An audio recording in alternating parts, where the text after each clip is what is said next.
নমস্কাৰ ছাত্ৰ ছাত্ৰীসকলৰ খুব খেলিমেলি লাগি থকা কেইটামান প্ৰিপজিশ্যন লৈ আনিছোঁ মাত্ৰ তিনিটা খুব কম সময়ৰ ভিতৰতে শেষ হ'ব the lame man leaves dash begging এইটো কি হ'ব বাই হ'ব কিয় বাই হ'ব মই কৈ দিছোঁ যদি এটা প্ৰফেশ্যনৰ কথা বুজায় যে কোনটো প্ৰফেশ্যন লৈ তেওঁ জীয়াই আছে তাত কি হ'ব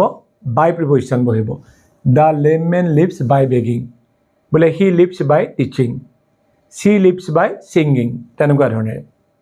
তাৰ পিছৰটো আহিলে the cow lives dash grass এটো জন্তুৰ কথা বুজোৱা হৈছে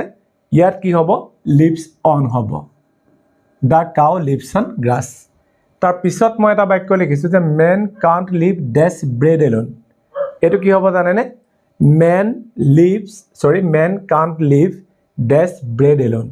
এটো হ'ব by bread alone গতিকে লিভৰ পিছত বাই বহিলে লিভৰ পিছত অন বহিলে আকৌ এটো লিভৰ পিছত বাই বহিলে ঠিক আছে থ্যাংক ইউ